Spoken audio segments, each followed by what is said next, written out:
separated from as a couple, and how did that all unfold? Well, after we were married for between 6.5 years or so, I left. I mean, I had issues in my life that I didn't know what to do with. So I didn't know where to go with them. I didn't know what to do with them. And so I did talk to somebody and ask him, what do I do? I mean, I'm feeling like this, and I explained to him what I was, not even able to describe, but tried to explain to him what I was feeling like.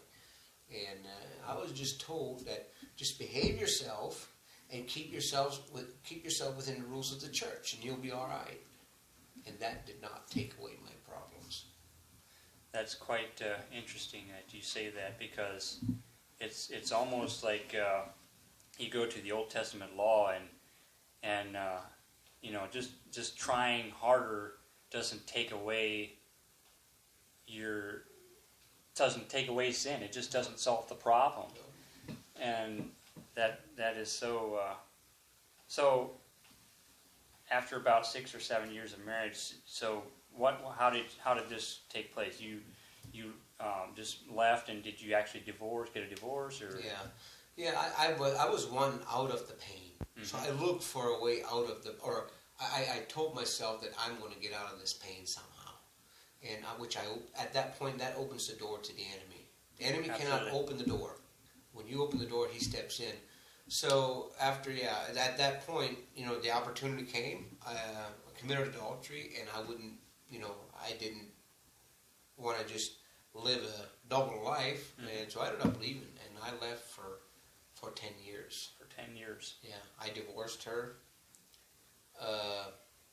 Got married to somebody else. So-called married. It's mm-hmm. really, in God's eyes, you only have one marriage. As long as your first wife, your covenant wife, mm-hmm. Your covenant spouse is alive, you're married. You can't change it, even though that the law, the state might say different. That you're actually married to that person now, which is not the case. Mm-hmm. So, it was like that for 10 years until we got, So, in what we would call the English world, that would be more common. Mm-hmm. But in our community, when something like this happens, this is a big deal to us. Mm-hmm. And it doesn't happen a lot, but when it does, it's a big deal. So for this to actually come together again, we rejoice greatly in this. This is just something that we don't take lightly at all. Mm-hmm. And I am as anti-divorce as anybody, and I think it's just bad for everybody that's involved. Mm-hmm.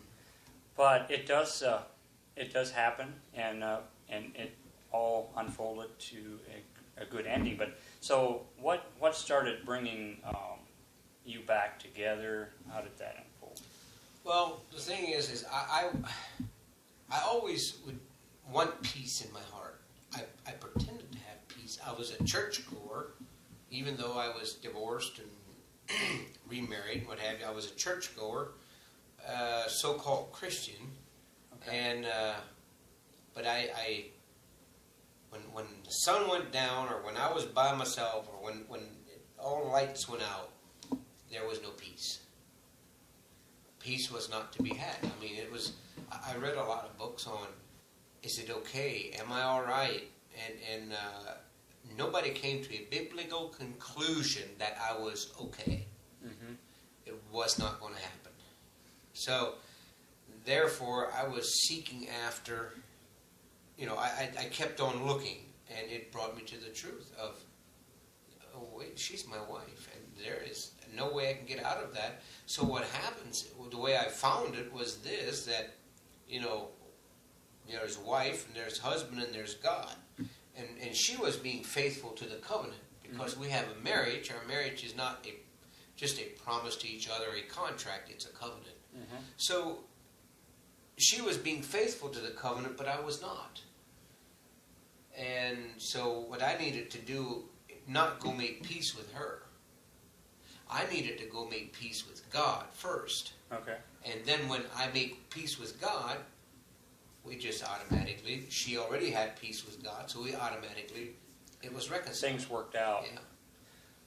So you got back together, and then you went through the Freedom Hills Caring for the Hearts program, or how did that come about?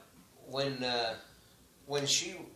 we got started, there's a lot that went into the reconciliation. There's a lot that goes into that. Yeah. But after we started, we knew what we wanted to do. Somebody suggested going to a seminar. Okay. So we went to an afternoon seminar, and they said there's a 3-hour slot available. Okay. So we went in there and we experienced something in that Caring for the Heart time that Lee Beachy shared with us. Okay. And it's amazing how that started our journey off correctly, so that we could, actually continue to reconcile. Probably a time when things didn't look very good. The outlook wasn't very nice. Absolutely. How did you cope with that? Or how did you keep trying to bring this together? And I tried to stay positive. I mean, there was times that I'd say I give up. I'm done with this. But then I just felt like God wouldn't be helping me through all this. So by the grace of God, that's the only way I got through it. But then him and I started talking. He was the one that was helping me before we even were reconciled. Okay. It took 2 years. But then the family was after me to maybe I should go take some counseling. So I went to Hovenheim Okay. a couple times till I was done with that. And then another family member suggested I go to another New Order guy. And so I went to him and I told him what we're doing. He's like, well, I don't see anything wrong. He said, keep on doing what you're doing. I was just doing it to satisfy my family, like the family. Go to the counseling Yeah. places, yeah. And yeah, I just started involving Emery more and calling him about this and that, and that's how it kind of got started. Yeah. And there's something that changed about Yeah. you at that time. It changed. Things changed about her. Instead of her making things happen, she was allowing God to do the work. Okay. And that's what happened. 4 years before we reconciled, my mom, she died of pancreatic cancer. Okay. And she asked me one day, this is the last time I talked to her, we talked with each other, and she asked me, could I talk to you in private? And well, yeah. So, and she knew she was dying. And there's a few things that she understood that we can take away from this. One of them is she understood it's not what she did to get her into heaven or for her to have salvation. Okay. It is only through what Christ did. And that's what she said.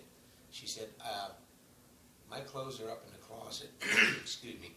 My clothes are up in the closet and I'm going to be buried in them. And it won't be long. And I used to think I would give my life for you to come back and get your life straightened up. She said, but I don't need to. Somebody already did. And it's Jesus. And she went on to say that it's never anything that I did or I can do in order for me to have salvation or to get into heaven. It's only through what Jesus did. And me accepting that. And she said, maybe someday, I hope maybe someday you can get your life straightened up. She never once told me what I must do. Wow. She demonstrated a tremendous amount of faith in God, that He would do that which is necessary to bring me or to draw me back. And she had faith that God would do that. That's what she demonstrated. She didn't say as much, but she had faith that God would do what it took to draw me, and it was up to me to make the choice. His dad, which I was going in his church, like he was a bishop, he came up with a letter saying that him and I can't be together when we want to reconcile. So he has to live in one house and I in the other, and the other woman in another house. He has to support us both. Wow. And I'm like, that's so not biblical. See, that is part of the problem that we're dealing with. In I guess the conservative, the Anabaptist church here, that we don't understand. I mean, who does understand, I guess, whether if you look at what you call the so-called English, they, don't understand it either. And I will go up, I would love to, I'd love to talk to anybody about that, but Sure. We've never faced it. It's something, the divorce is something we've not faced up to this point very much at all.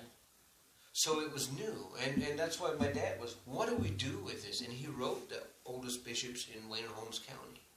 And we have the letter, if somebody would be interested in it. Wow. The one that he wrote and the response that he got. Uh-huh. And it's not biblical. I mean, they use Deuteronomy 24. Okay. And Deuteronomy 24, they use verses 1, 3, and 4. And I'll just, you need to go read it yourself, but we're not living in the Mosaic law right now. Absolutely. So, what happens in verse, just in my words, verse 1, it says that if the wife doesn't find favor with the husband anymore, he can give her a bill of divorcement. Mm-hmm. All right? And so verse 3 and 4, there's now another husband has married the wife, and now let's say if he dies, or if he dies or puts her away, because she doesn't find favor, she burns his toast or whatever it might be. Now he puts her away. The former husband or the first one may not take her back. It defiles the land. So they use those verses 1, 3, and 4. They skip verse 2 because it didn't fit in with what we like. Verse 2 says, and when she has departed, she may go be another man's wife. So we're not living under that. So we can't take 1, 3, and 4 and live by that. Or we cannot continue on in that chapter and live by that, because we don't stone people anymore. Yeah. Not physically. Yeah. But so we have to be careful. We didn't understand, or they didn't understand how to deal with it. But there's a biblical way to deal with it. And I love her, not first because of how amazing and how wonderful she is. But I love her first because God asks me to love her. Well, I like that. Husbands, love your wives. And when you go out and you seek to follow that, you will find something that you did not expect. So that brings up an interesting point. You need to believe and you need to be obedient before the feelings will come. Absolutely. And it's the same way with believing in Jesus Christ. You need to believe what the Word says. You need to believe what the Bible says. And that will bring about the relationship. But first you need to believe it. Yeah. It's a choice you make. It's a choice you make. I will choose. Don't wait on a feeling. Yeah. This is God's Word. He has spoken. And we need to believe it. Yeah. We reverence that. Yes. And that is what, and then it comes. Then guess what?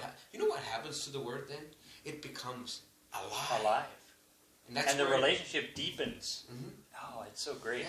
Yeah. And that's really what happened. Yeah. So that is why I went seeking after God's commandment, and He gives me something more.